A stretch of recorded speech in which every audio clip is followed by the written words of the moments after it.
월말 김어준의 김어준입니다.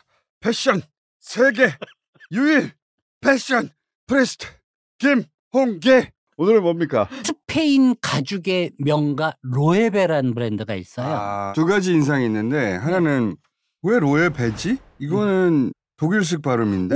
이 로에베가 중세 독일어예요.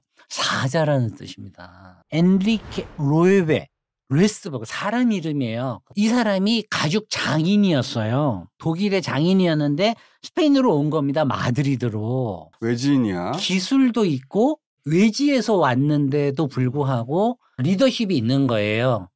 공방을 우리가 앞으로 이런 식으로 좀 운영해야 되지 않겠냐. 경영에 대한 자신만의 생각 이런 걸 보여주면서 장인들을 감복시키죠. 1996년에 LVMH. 이 LVMH에 합병이 되고 나서 또 사실은 디자이너가 몇 명 계속 CD로 붙었는데 그닥 눈에 잘 띄지 않았어요. 이 브랜드 자체가 그랬어요. 예.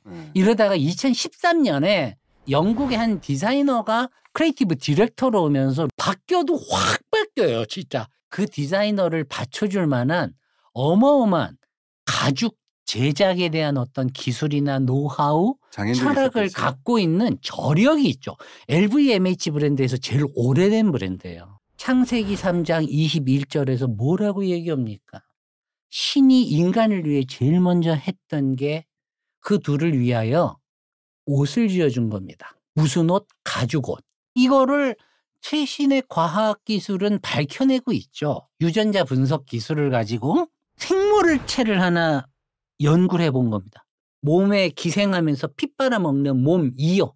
몸니. 이거를 연구를 해봤더니 인간이 42,000년에서 72,000년 사이에 가죽으로 옷을 입은 것 같다. 몸니라는 거는 요게 몸에 뭔가를 덮고 있을 때만 생기는 거거든요. 그냥 생몸에 생기지 않아요. 보온이 돼야 되니까. 예. 그렇다면 저 고대 사람들이 가죽으로 옷을 입었다라는 말은 뭐냐? 그냥 살아있는 그 생물의 껍데기를 그대로 걸칠 수가 없잖아요. 그거를 마치 직물처럼 몸에 걸칠 수 있는 형태의 가죽으로 만들 때. 그렇지. 왜냐하면 위에는 털이 있고. 그렇죠. 그다음 생 가죽이 있고 그 안에는 그렇죠. 피하 조직. 그거까지 알고 뭐 단백질이나 이런 게 잔뜩 붙어 있을 거란 말이야. 그렇죠. 그걸 제거해야지. 그걸 제거하는 과정을 우리가 태닝 과정이라고 했던 거 아닙니까? 무드질. 이 무드질이라는 게 인간이 생존하기 위해서 거친 환경에서 살기 위해서 만든 최고의 생존 기술 중에 하나예요. 안 그러면 이게 썩어버리니까. 그렇죠. 기원전 1580년경에도 고대 이집트를 보면 왕을 모시는 신하들이 가죽으로 우리 씨름 선수들이 삿바매잖아요. 삿이라는 부위를 아시죠? 허벅지 안쪽. 그렇죠. 그 삿주머니라고 그러죠. 거기를 이렇게 싹 둘러싸는 옷을 만들었는데 그걸 로인클로스라고 했는데 고대 이집트 사람들이 원래 린넨을 처음으로 발견한 애들이거든요. 근데 그것뿐만이 아니라 가죽으로도 만들었던 게 이미 다 발견이 됐습니다. 그래서 그게 아주 잘 보관이 된 게 보스턴 뮤지엄에 가시면 소장품으로 있습니다. 이걸 기저귀처럼 생겼네. 요 가죽을 부드럽게 하기 위해서 뭘 했느냐. 천일염을 쓰기도 했고 나무 껍질에서 뽑아낸 탄닌이라는 걸 쓰기도 했고 그래서 태닝이라고 했던 거예요. 태닝이 거기서 나왔구나. 예. 더 놀라운 거. 동물의 뇌를 쓰기도 했다는 거. 뇌를요? 예. 우리의 뇌는 정보를 처리하고 근육을 움직이게 하고 이 모든 정보들을 조정하잖아요. 그 과정에 생물학적으로 이렇게 촉매제가 있는데 뇌 안에 있는 효소예요.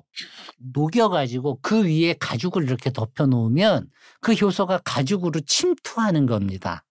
그러면서 가죽의 단백질 구조의 변화를 일으켜가지고 아주 유연하게 만드는 거예요. 가죽 유연제로 썼단 거예요? 예, 이게? 가죽을 유연하고 내구성이 있게 만들어주는 거죠. 가죽으로 의외로 굉장히 유명한 곳이 이 스페인이라는 나라입니다. 놀랍게 가죽 문화를 처음 시작했던 사람들은 아랍의 무슬림이에요. 무어 시절에. 그렇죠. 이미 711년 8세기 때 이슬람 세력이 가죽 기술을 또 가지고 옵니다. 그러면은 이게 가죽이 그라나다 아니면 코르도바에서 그렇죠. 코르도바가 가죽의 아주 명생산지입니다. 코도반이라고 불렀어요. 들어봤어요. 코도반 가죽. 코도반 가죽은 원래 양가죽이었어요. 그 양가죽을 태닝하고 후처리를 하는 제작 기술을 뜻하는 말이기도 했어요. 아니 아랍 애들은 예.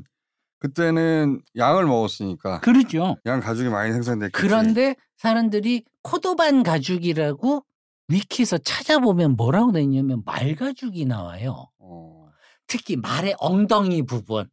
말의 엉덩이를 보시면 얼마나 땡땡하고 탄탄해요. 좋은 가죽이겠다. 말 가죽의 엉덩이 부분은 실제로 그 조직도가 굉장히 조밀조밀합니다.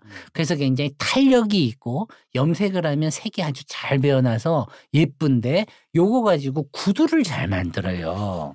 코도반 구두라고. 황갈색. 그렇죠. 황갈색 이런 구두. 가죽들을 많이 만들다 보니까 많은 분들이 자꾸 코도반 가죽 그러면 말 가죽이라고 생각하시는데 그건 아니고 원래 양가죽을 양가죽이다. 그 중에서 순양.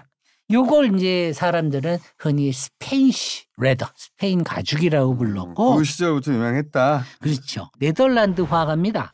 피터 드 호크라고 하는 17세기잖아요. 네덜란드의 황금 시기. 네덜란드가 세상에 무역을 다 쟁취하고 있던 그 시절. 이때 부잣집의 한 인테리어를 그림을 통해서 보실 수가 있는데 근데 이게 스페인 가죽이에요. 가죽인데 이렇게 금빛이 나나? 가죽 벽지입니다.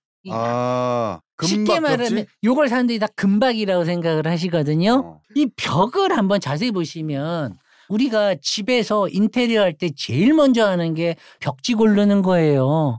새 집 갔을 때 우리 도배하잖아요. 요즘도 유럽에서는 가죽 벽지를 쓰시는 분들도 많아요. 벽지를 가죽으로 한다. 예. 자세히 보시면 가죽이다 보니까 종이처럼 전면을 다 바르지는 못합니다.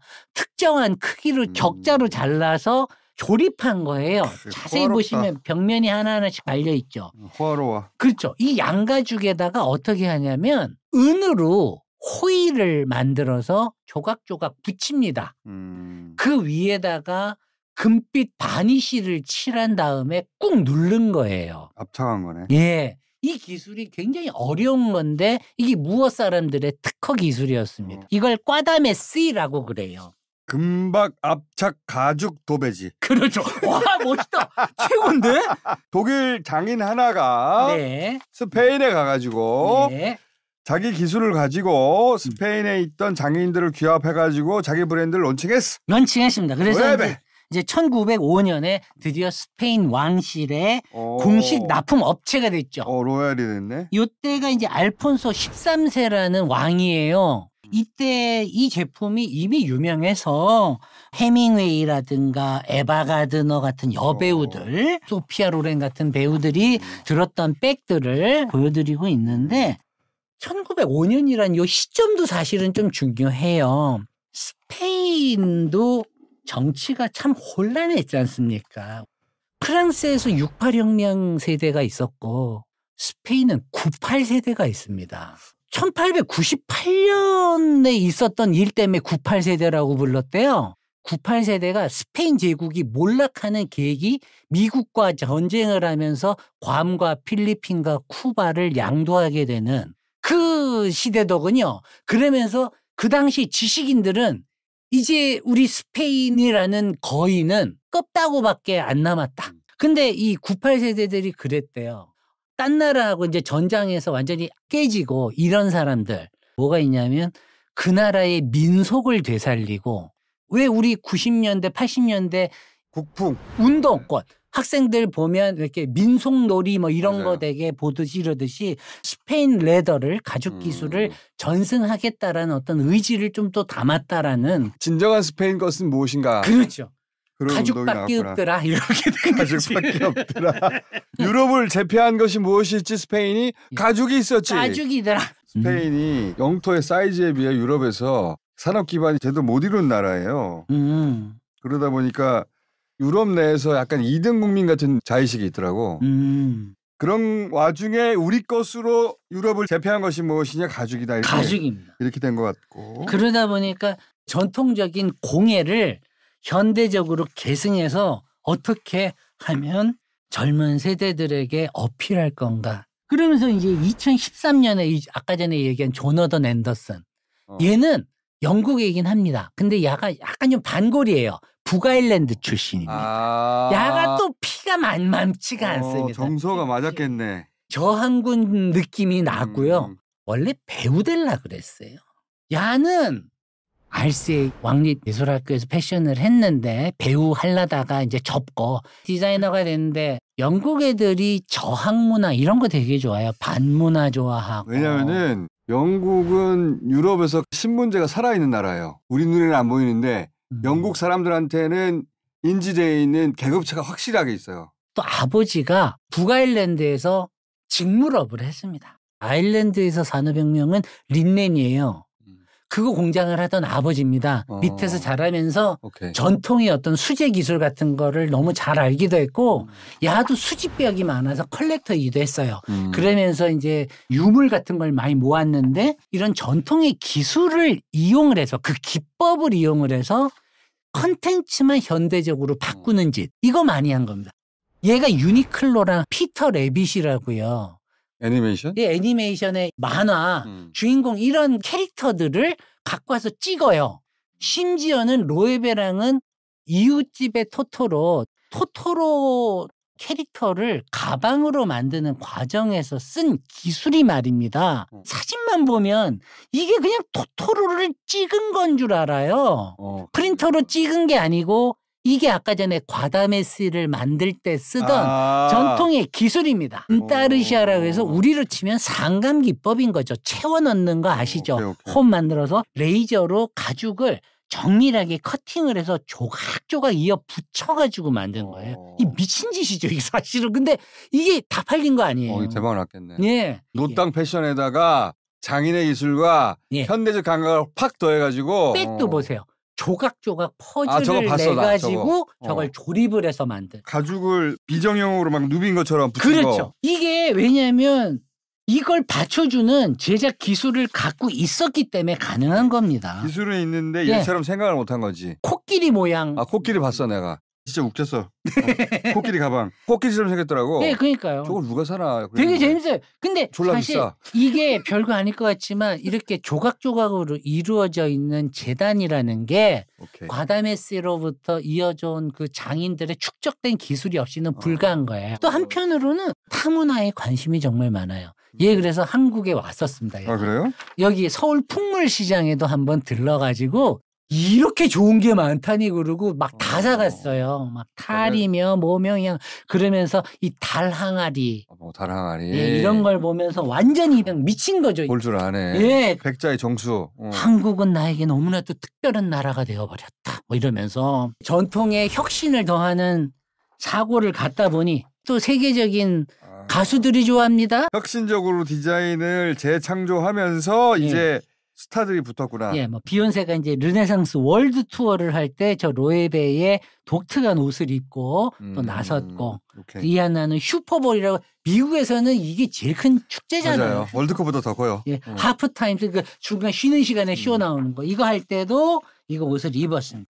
젊은 세대한테 확 다가갔겠다. 다가가죠. 이 공예의 각종 장인들과 정말 재료라든가 소재라든가 이런 걸 이 조너던 앤더슨이 이름을 걸고 2016년부터 로에베 공예상을 만들어요. 5만 유로를 줍니다, 요거. 우리나라도 이런 걸 해야 돼. 그렇죠. 장인들을 그냥 생활비 주는 게 아니고 그 장인들이 가지고 있는 기술로 현대적 제품을 만들어냈는데 접목시키는 거. 그 사람들 지원할 게 아니고 그 사람들이 현대적으로 이 경제 사이클 안에 들어와서 자부심도 느끼고 스스로 벌 수 있게 살아갈 수 있게. 맞아요. 그 사이클이 만들어지면 그걸 하겠다는 사람들이 나타나거든요. 지금은 끊어졌어요. 노예배를 하신 이유가 그거구나. 하나는 이제 껍데기를 벗겨야 되겠다. 그렇죠. 껍다고. 근데 사실은 총수님 윤통이 잡혀간 걸 이제 보면서 사람들이 많은 댓글이 이제 진정한 이 나라에 개혁이 필요하다고 얘기하잖아요. 혁신과 개혁. 여기에 들어가는 공통의 단어가 뭡니까? 바로 가죽혁자입니다. 응? 이 가죽혁이 르네상스건 우리 조선도 마찬가지고요. 어떤 도구였는지 아세요? 칼을 벼리는 도구였어요. 칼날을. 생 피부를 찢어내는 아픔이 없이 그 어떤 것이 개혁이 되겠냐라는 거잖아요. 자, 사실은. 목사님 여기서 딱 끝내면 좋을 것 같아요. 딱 끝내면 오케이.